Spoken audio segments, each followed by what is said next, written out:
नमस्कार, मैं विक्रम सिंह इतिहास की बात ब्लॉग के चैनल में आपका स्वागत करता हूं। मेरे इस वीडियो को सब्सक्राइब, लाइक, शेयर एवं कमेंट करने हेतु निवेदन है। आज हम सिखों के दूसरे गुरु अंगद की जीवनी के बारे में जानेंगे। गुरु अंगद जी का जन्म 31 मार्च 1504 ईस्वी को पंजाब के हरीके नामक गाँव में फिरोजपुर पंजाब में हुआ था। उनका पैतृक निवास मुक्तसर साहिब जिले के गाँव मतीदी सराय में था। उनके पिता का नाम फेरूमल था, जो कि एक व्यापारी थे। उनकी माता का नाम माता रामू, जिन्हें माता सविराय, मनसा देवी और दया कौर के नाम से भी जाना जाता था। बाबा नारायण दास त्रेहन उनके दादाजी थे। उनके बचपन का नाम लेहना था। उनकी खत्री जात थी और विशेष रूप से त्रेहान गोत्र कबीले से आए थे। जब वे 16 वर्ष के थे तो सन 1520 ईस्वी में उनका विवाह खीवी नाम की खत्री लड़की से हुआ, जिससे उनको 2 बेटे दासू और दातू और 2 बेटियां अमरो व अनोखी थीं। मुगल बाबर के आक्रमण के डर से उनका परिवार तरन तारण के समीप अमृतसर से लगभग 25 किलोमीटर दूर खडूर साहब नामक गांव में बस गया, जो कि व्यास नदी के किनारे पर स्थित है। लेना का जन्म एक हिंदू परिवार में हुआ था। अपनी माता के प्रभाव में वे दुर्गा माता की पूजा करने लगे थे। प्रतिवर्ष ज्वालामुखी देवी मंदिर में जाने वाले जत्थे का नेतृत्व करते थे। वे एक धार्मिक शिक्षक और देवी दुर्गा को समर्पित एक मंदिर के पुजारी थे। एक बार लहना जी ने भाई जोधा से गुरु नानक जी का एक भजन सुना और रोमांचित हो गए और उन्होंने गुरु नानक जी से मुलाकात की। वे इतने प्रभावित हुए कि उन्होंने हिंदू धर्म का त्याग कर दिया और स्वयं को गुरु नानक की सेवा में समर्पित कर दिया और उनके शिष्य बन गए और करतारपुर में रहने लगे। गुरु नानक देव जी ने जब अपने उत्तराधिकारी को नियुक्त करने का विचार किया, तब अपने पुत्रों सहित लहणा यानी अंगद देव की कठिन परीक्षाएं ली, जिनमें गुरु नानक देव जी के पुत्र असफल रहे। केवल गुरु भक्ति की भावना से ओतप्रोत अंगद देव जी ही सफल रहे। जब गुरु नानक करतारपुर में खेती करते थे तो एक बार अन्य शिष्यों और पुत्रों श्रीचंद और लक्ष्मीदास द्वारा गुरुजी के पशुओं के लिए कीचड़ से भरी घास को सिर पर उठाने से कतराने पर भाई लहना इसे अपने सिर पर उठाकर ले आए और घास में कीचड़ की बूंदें टपक टपक कर गिरने से उनके वस्त्र गंदे हो गए। एक बार नमक की गठरी का भारी बोझ गुरु के लंगर के लिए खडूर से करतारपुर तक उठा लाए। इसमें कोई अपमान अनुभव नहीं किया। वे रात को गुरुजी के वस्त्रों को धोकर पाँव फटने से पूर्व उन्हें सुखाकर रख देते थे। एक बार गुरुजी के आदेश देने पर लहना ने चिता पर ढके पड़े मृत शरीर को खाने में कोई आपत्ति नहीं की, किंतु जब वे खाने के लिए आगे बढ़े तो यह स्वादिष्ट मिष्ठान के रूप में परिवर्तित हो गया। शीत ऋतु की एक रात को गुरु नानक ने अपने पुत्रों श्रीचंद और लक्ष्मीदास को अपने घर की दीवार के एक गिरे हुए भाग की मरम्मत करने के लिए कहा। इस समय अंधेरा और बारिश हो रही थी। भाई लहना के अतिरिक्त सभी चुप रहे। लहना ने अकेले दीवार खड़ी कर दी। गुरुजी ने लहना के कार्य के प्रति असंतोष प्रकट करते हुए उन्हें पुनः दीवार बनाने के लिए कहा। भाई लहना ने बिना किसी शिकायत के गुरुजी की आज्ञा का पालन किया। गुरु नानक देव ने धर्मशाला में मरी हुई चुहिया को उठाकर बाहर फेंकने के लिए कहा। अपने पुत्रों श्रीचंद और लक्ष्मीदास से कहा। उन दोनों यह काम केवल शूद्र किया करते थे, लेकिन नानक जी के पुत्रों ने यह कार्य नहीं किया, परंतु उनके शिष्य लहना ने जात पात की परवाह किए बिना चुहिया को उठाकर धर्मशाला के बाहर फेंक दिया। गुरु नानक जी ने एक बार मल के ढेर से कटोरा निकालने के लिए कहा। गुरु नानक देव के पुत्रों ने ऐसा करने से इनकार कर दिया, जबकि लहना ने गुरु नानक की आज्ञा से यह कार्य सहर्ष कर दिया। गुरु नानक देव ने एक रात लहना से पूछा कि कितनी रात बीत चुकी है। लहना ने उत्तर दिया, परमेश्वर की जितनी रात बीतनी थी बीत गई, जितनी बाकी रहनी चाहिए थी उतनी ही बची है।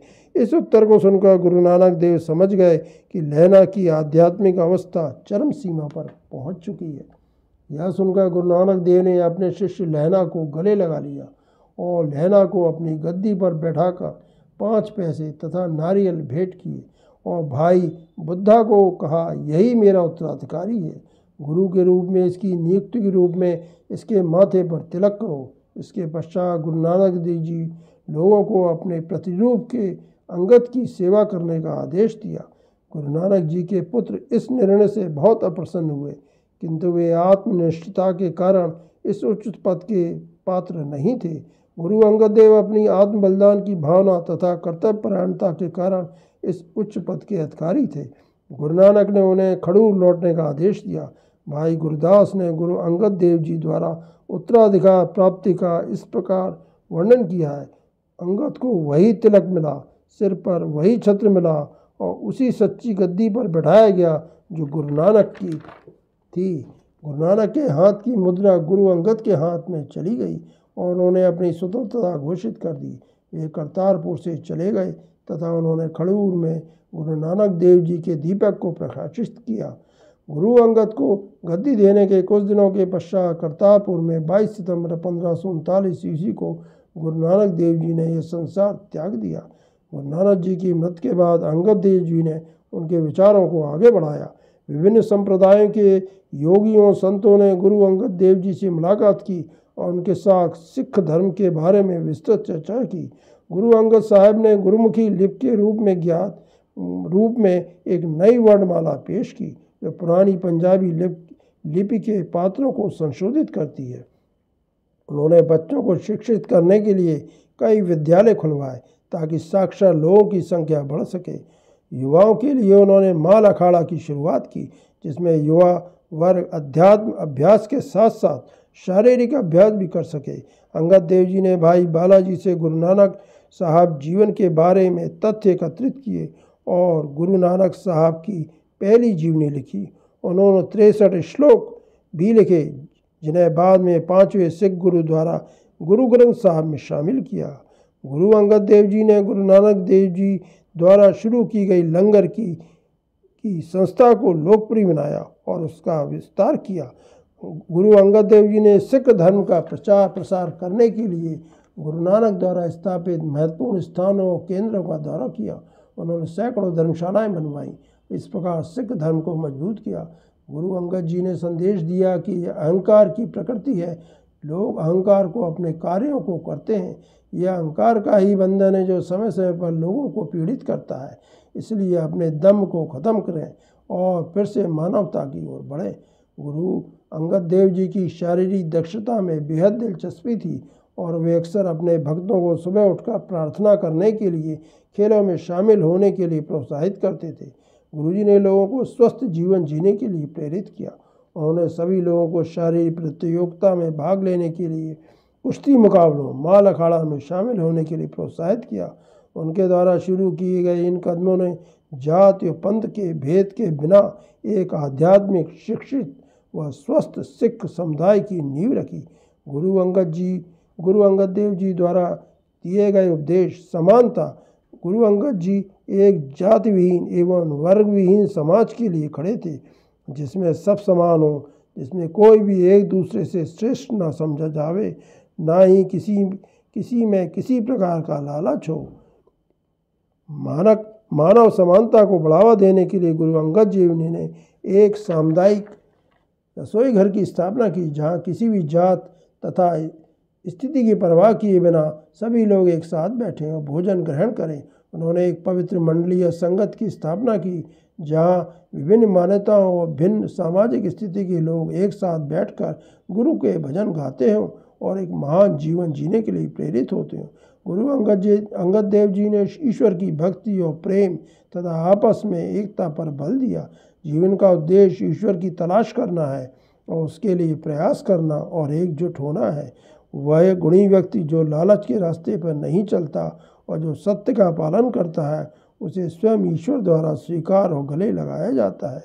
गुरु अंगद देव ने स्वयं के उदाहरण से लोगों को निडर बनाया और उनमें एक नया जीवन और आत्मा का संचार किया। उन्होंने कहा, जिसके पास ईश्वर का भय है उसके पास कोई और भय नहीं आ सकता। गुरु अंगद जी सभी मानव जात की सेवा और भलाई में विश्वास करते थे। उन्होंने चरित्र निर्माण पर जोर दिया।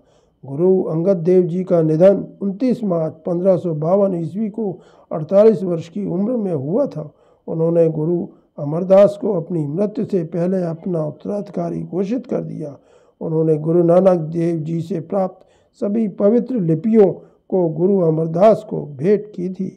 मेरे इस वीडियो को सब्सक्राइब, लाइक, शेयर एवं कमेंट करने हेतु अनुरोध है। धन्यवाद।